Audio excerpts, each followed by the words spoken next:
Hi, I am Boy Golden, and I have been working on releasing an album that just came out. It's called Best of Our Possible Lives, and I think it's a really good album, and I'm really proud of it, and I'm really happy that it's out in the world.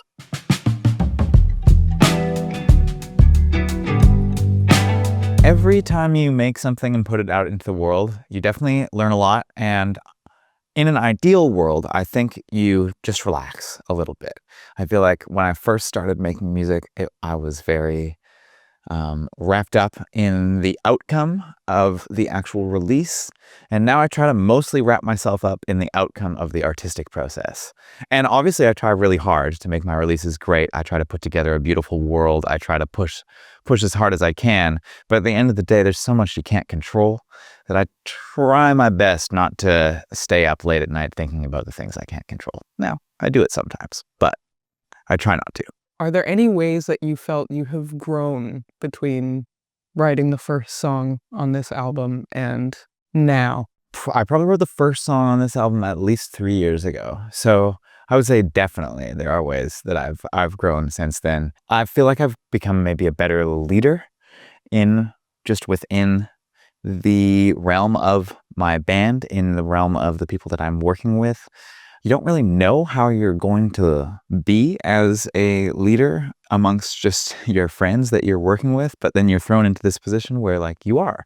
And I definitely made a lot of mistakes. And, I don't think it was a total disaster or anything. Every one of those mistakes could have cost me friendships. And I feel like dealing with them in a way with respect and with patience and with some humility has allowed me to keep most of those friendships like really strong and become a better leader. What kind of season of your life do you feel like you're in right now?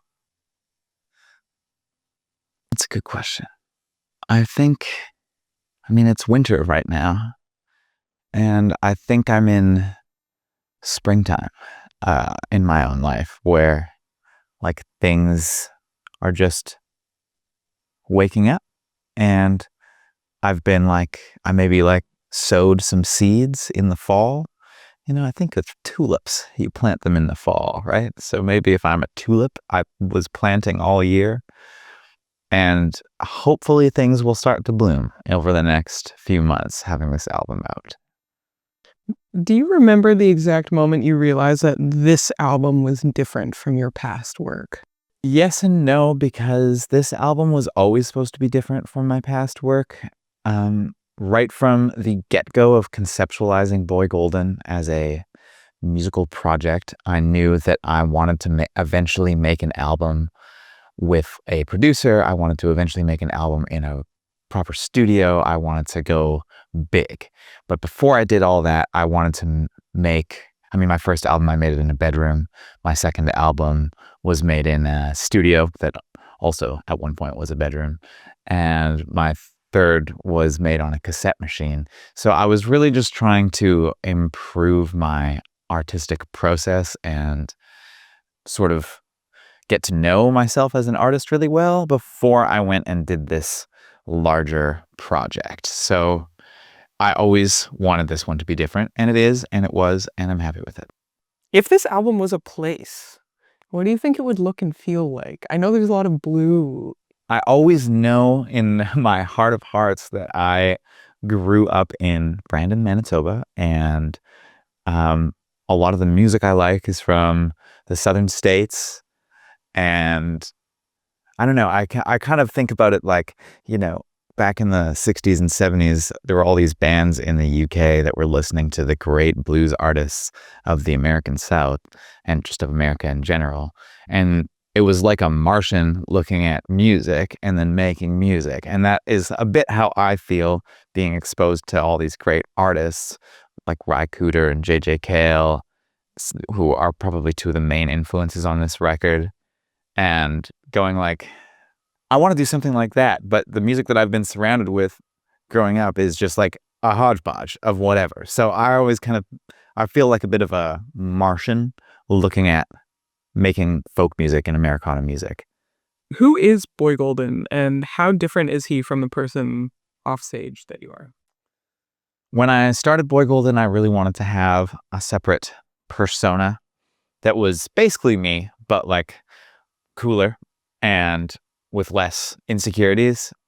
And something that I have noticed is that Boy Golden is still a character that I try to write from, that maybe will say or use terms that I don't use in my regular life. And I feel like that's some creative license I have with the character. However, as I've gone through my artistic life, I do think that I have overcome a lot of the insecurities that I had when I was starting this project. So maybe my actual person has become closer to Boy Golden. And maybe that was the goal the whole time. How does it feel to have your self respond to a creative practice like this, such that you move closer towards being this sort of idea of who you want to be? I think it can be frustrating at times and then also gratifying at times. I remember when I was about to make this album, I spent a little over a month uh, living by myself in Nashville, and I was just working on these songs like all day. And I was eventually hitting a wall, and I remember calling my friend Roman and being like, dude, like, I feel like I'm getting worse. Like, what's going on? It was stressful because I was going into the studio like a month later, and he just told me that I had to just keep doing it, keep working at it. And sure enough, like about a week later, I broke through that wall and started being able to perform the songs the way I wanted to hear them. And I think that's the process over and over again, whether it's writing or whether it's working on the performance or working on the band. There will be just plateaus where you feel like you're not making progress, but actually just continuing to do the thing, that is the progress, because you will eventually realize, oh, I'm on the other side of that, you know. But it's really hard to know that when you're just banging your head against the wall. You mentioned that, like, when you started the Boy Golden project, you had certain insecurities, and that through this process, those have become less of insecurities. I'm wondering if you could name a few of those and talk a little bit about how being or embodying Boy Golden has equipped you as a person to cope with those insecurities. I mean, probably the biggest insecurity that I think a lot of young artists will have, or maybe some lucky few don't, but is just like, I am not good at this. You know what I mean? Like, I remember I did the Artist's Way book, the Julia Cameron book, and it makes you write down sort of affirmations like, I am an artist. I am a good artist. I am a good artist who makes good art. And then just like feel what your reaction is to that. And like, I remember vividly doing those the first time and feeling so stupid, and also feeling like, I'm not an artist. Are you kidding me? Like, I'm not a real artist. And then definitely not a good artist. I'm definitely not a good artist who makes good art. And then I think what I did was wake up and act like an artist and just try to make music and try to write a lot and try to just put aside that voice that's saying that, no, you're not an artist. Just wake up and like do what you think an artist does, which is like make art. And then I think I've made enough art at this point. I've written enough songs. I did that same program maybe a year and a half ago or something. And I remember writing out those same lists of affirmations, and I was like, yeah, I'm an artist. Yeah, I make pretty good art. Whatever. Like, I like it, you know?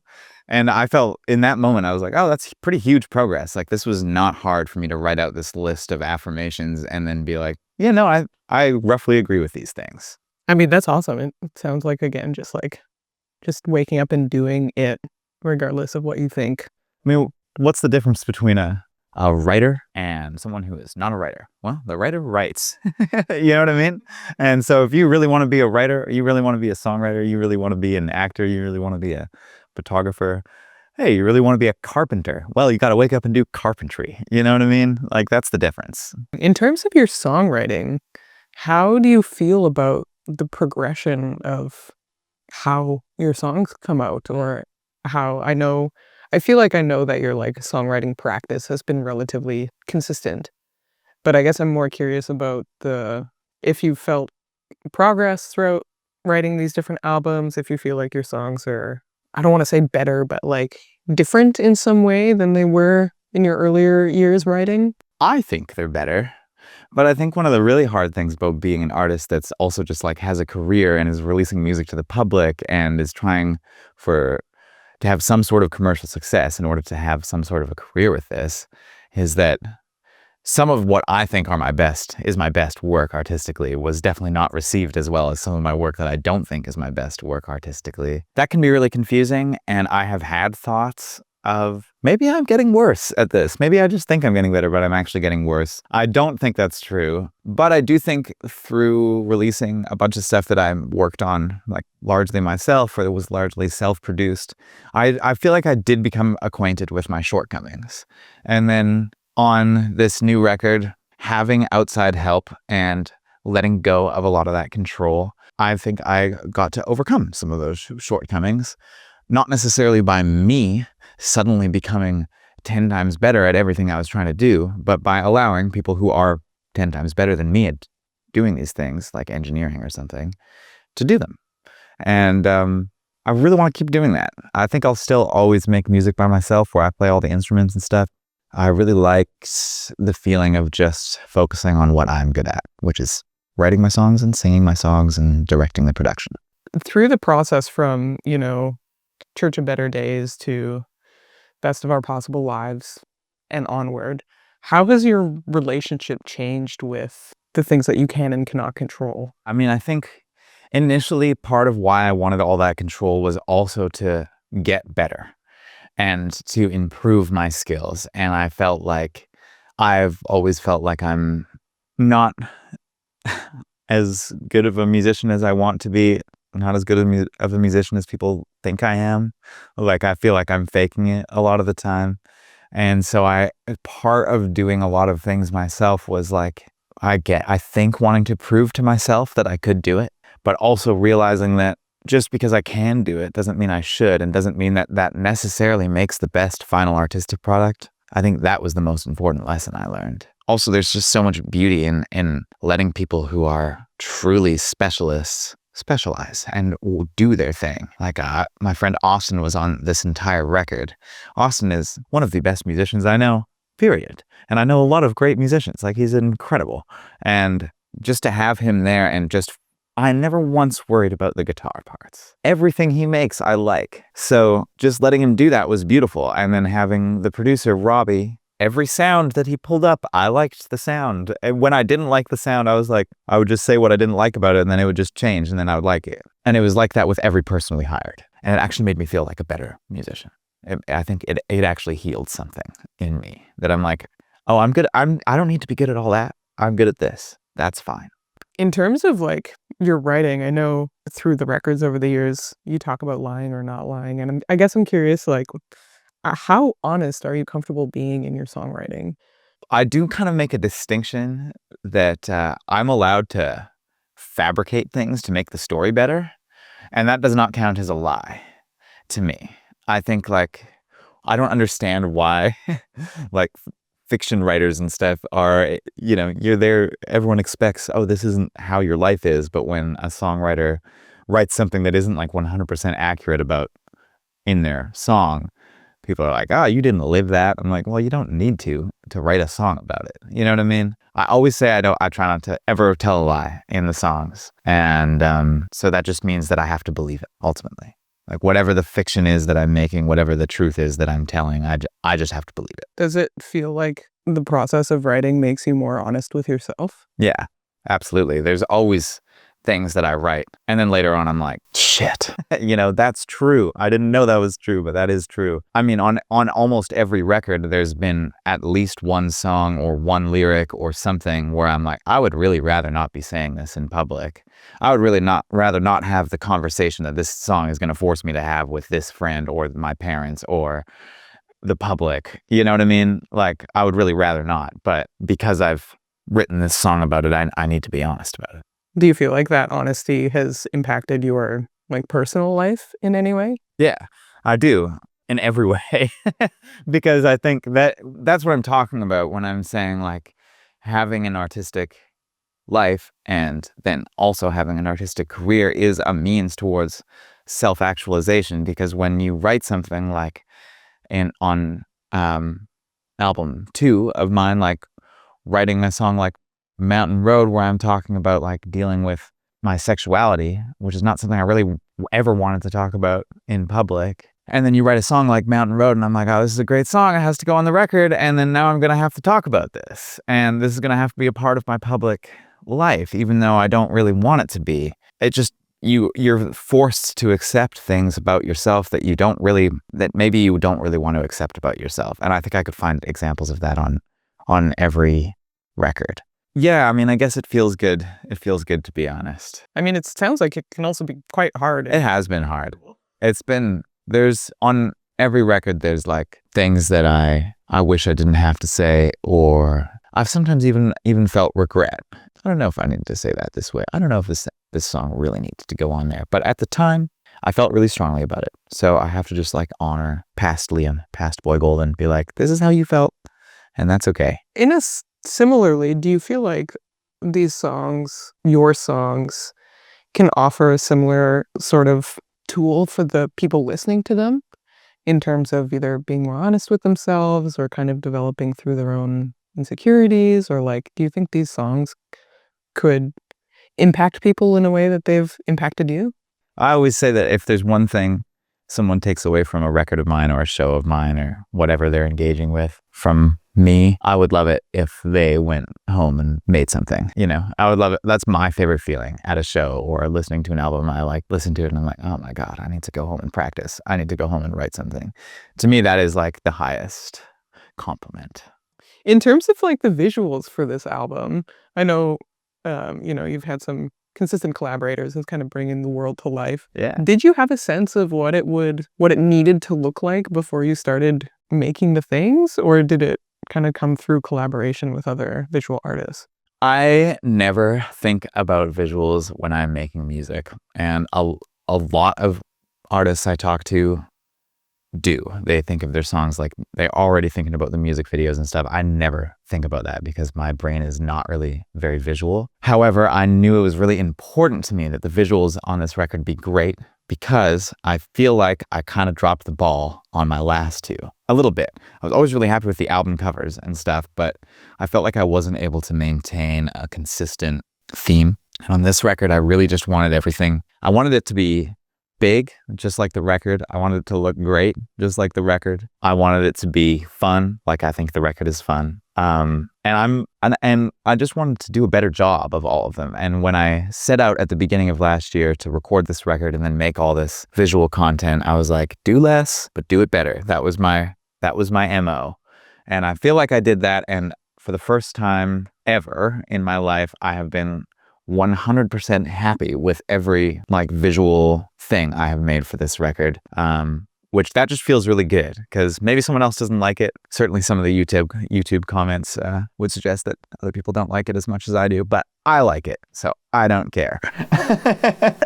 How much of like people's responses to your work do you think is like your business to know or think about? I feel a sense of responsibility towards the audience.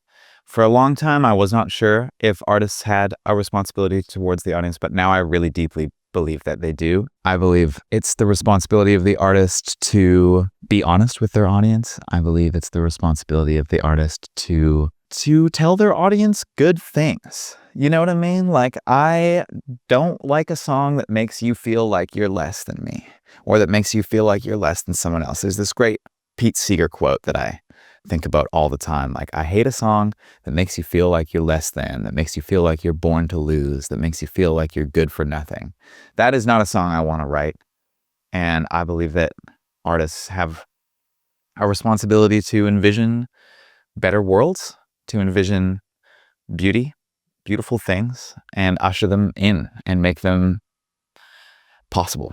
I think it's an Octavia Butler quote that says that the duty of the artist is to make revolution irresistible. Not really sure that I'm totally living up to that, but I do think the sentiment is like spot on. That's how I feel about that. So I don't know, like when people like comment stuff on when they say rude things online, for example, which does happen, I don't know that I really need to care about that. You know what I mean? But when someone reaches out to me and they talk about how my music has affected them positively, or like maybe what it's done for them in their life, or maybe they have a question about songwriting or something, I do feel a responsibility to talk to that person and thank them and make them feel seen, I guess. Yeah. I try my best. I can't answer every message, but yeah. What scared you while you made this album? Oh, let's bust out the list of things that scared me. Well, first of all, I was working with two people who I considered to be kind of modern legends, Pino Palladino and Abe Rounds, and I really did not want them to know how bad I was at music. And so I practiced a lot, and then I actually felt really confident going to the studio with them. That was scary, and then it was also really expensive, and that was scary. Yeah, I think I was scared that I wasn't going to be like live up to the circumstances that we'd created around the album, and I was definitely worried about how much money we were spending. I think those are my two main concerns. I really believed in the songs, and I really believed that this was the right move for me at the time. So those were my main two worries, and I kind of dealt with them both. Do you have any hopes for people, like, in terms of what they might experience with this album or how they might feel as they listen? I mean, I hope this record is fun for people to listen to. I would love it if some of my philosophies were understood by the audience. I really try hard to craft the songs in a way that will get the point across without like beating people over the head with it. It's always hard to say how a song will land with someone. And then, yeah, as I think I said before, like if this album like makes you inspired to also make something, that would be the highest compliment someone could pay me. How do you feel looking forward to the next 6, 12, 18 months? I feel excited and nervous. I think that is usually the right combo, to be honest. Like, if I'm not a little scared, I'm probably not swinging big enough. Or maybe I'm just getting apathetic. Like, I definitely don't, I feel like I care a lot about how I'm doing things, how I'm moving through the world, how I'm moving through this career. And I don't know, I just really give a shit. So I'm just trying to do my best out here. I guess I feel like sometimes a little bit scared of just like, am I going to be able to continue to do my best? And what does that even look like? And then I guess in terms of, I know, as you've talked about your creative practice and this project as a means of self-development, how do you feel like your personal philosophies have developed alongside this record? And how do you think they might continue to develop as you do the birthing a record process part of it? A big theme in this record was, I think a lot of my idealism and my optimism about the world was really tested over the last 5 years. I feel like a lot of people can probably relate to that. I feel like I just had this idea when I was young that the moral arc of the universe was just like bent towards justice. And then over the past 5 years, I was like, no, that's not true. It doesn't bend towards justice all on its own. And there are a lot of themes in this record that are sort of about that.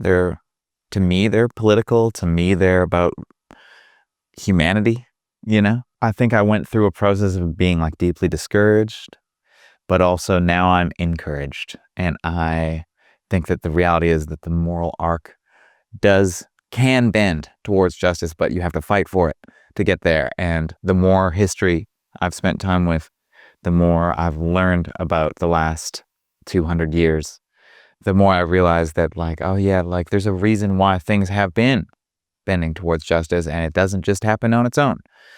You have to work at it, and artists are a part of that. Artists are a small part of that. It's not enough to just write stuff.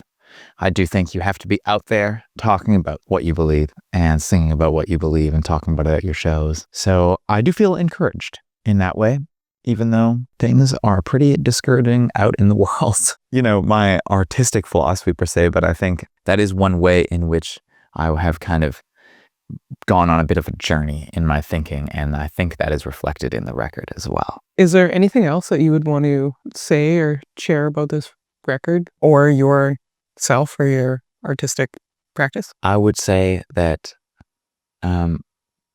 making things consistently, writing things consistently has been the best thing for my life in the world.